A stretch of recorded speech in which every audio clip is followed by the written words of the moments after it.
1972 کے plane crash کے بعد کیسے لوگوں نے برف کے طوفان میں اپنی جان پہ کھیل کے 72 دن گزارے اور کیا وجہ بنی کہ بہت سے لوگ اپنی جان بھی گوا بیٹھے، اور اس واقعے کو میریکل آف دا اینڈیز کا نام آخر کیوں ملا؟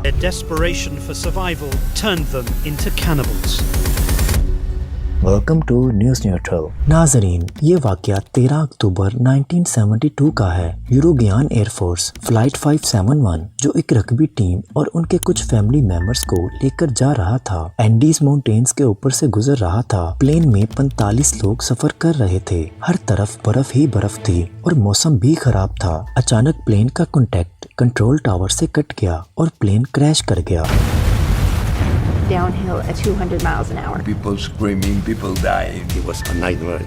اور یوں پہاڑوں کی اونچائی پر ایک بہت برا حادثہ پیش آیا۔ پلین کریش کے بعد 45 لوگوں میں سے صرف 33 لوگ زندہ بچے۔ لیکن دوستوں، یہ صرف شروعات تھی ایک ایسے امتحان کی جو انسانی حوصلے اور جذبے کی مثال بن گیا۔ کریش کے فوراً بعد ان لوگوں کو ایک قتل عام کا سامنا تھا۔ برف کی سردی، اونچے پہاڑوں کی خاموشی اور زخموں کا درد۔ کسی کا ہاتھ فریکچر ہو گیا تو کسی کے پاؤں میں برف جم گئی، اور کچھ لوگ تو ایسے شوق میں تھے کہ ان کو ہوش ہی کافی دیر بعد آیا۔ کریش سائٹ کے آس پاس ہر طرف صرف برف ہی برف تھی، نہ کوئی درخت اور نہ ہی کوئی شیلٹر۔ ٹیمپریچر فریزنگ پوائنٹ سے نیچے تھا اور رات کو تو -30 ڈگری سینٹی گریڈ تک گر جاتا تھا۔ برف اور سردی انہیں اس طرح لپیٹ رہی تھی جیسے زندہ لوگوں کو برفیلی جیل میں ڈال دیا گیا ہو۔ کریش کے فوراً بعد جو کچھ خوراک تھی، چاکلیٹس کے چھوٹے چھوٹے پیسز، کچھ بسکٹس اور ڈرنکس، وہ ان کا سب کچھ تھا۔ سوچئے، آپ ایک ایسی جگہ ہیں جہاں نہ ریسکیو کا پتہ ہے، نہ آپ کے پاس کپڑے جو اس ٹھنڈ کو برداشت کر سکیں۔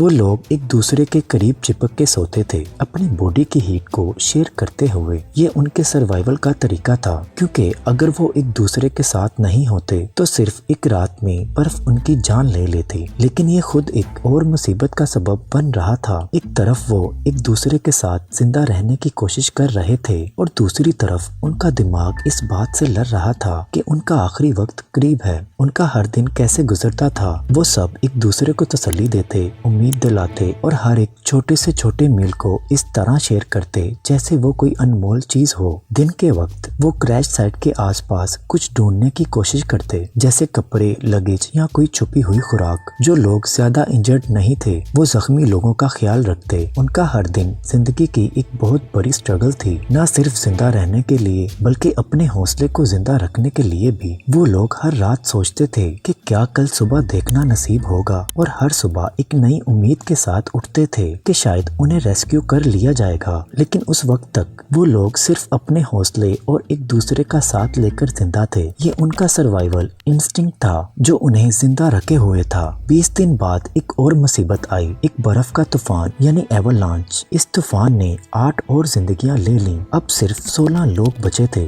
دوستوں، سوچئے، ایک طرف بھوک، ایک طرف ایکسٹریم ٹھنڈک اور اوپر سے ہوپ کا ختم ہوتا ہوا جذبہ، لیکن انسانی سروائیول انسٹنکٹ انہیں لڑنے پر مجبور کرتی رہی۔ دوستوں، ذرا اپنی آنکھیں بند کر کے سوچئے، آپ ان لوگوں کی جگہ ہیں۔ ٹھنڈی ہوا آپ کے چہرے کو چیرتی ہے، آپ کی باڈی اتنی ویک ہو چکی ہے کہ چلنا تو دور، اٹھنا بھی مشکل ہے، اور سب سے بڑی بات، آپ کے پاس کچھ کھانے کے لیے بھی نہیں ہے۔ ایک دن، 2 دن آپ صرف امید اور کسی چھپے خوراک کے ٹکڑوں پہ گزارا کرتے ہیں، لیکن پھر وہ وقت آتا ہے جو انسانی ہمت اور ڈیسپریشن کا سب سے بڑا امتحان بن جاتا ہے۔ ان سروائیورز کے لیے بھی یہ وقت آ گیا تھا۔ جو خوراک ان کے پاس تھی وہ صرف کچھ دنوں میں ختم ہو چکی تھی۔ ہر طرف برف ہی برف تھی، نہ کوئی درخت، نہ کوئی جانور۔ ریسکیو ٹیم کا کوئی اتا پتہ نہیں، اور دن با دن ان کی حالت اور خراب ہوتی جا رہی تھی۔ بھوک ایک ایسے جانور کی طرح انہیں اندر سے کھا رہی تھی جو کبھی ریلیکس نہیں ہوتا۔ ایک دن ان میں سے کچھ لوگوں نے ایک بات چھیڑی جو سننے میں ہی انسانی دل کو ہلا دینے والی تھی۔ اگر ہمیں زندہ رہنا ہے تو ہمیں ان لوگوں کا گوشت کھانا پڑے گا جو مر چکے ہیں۔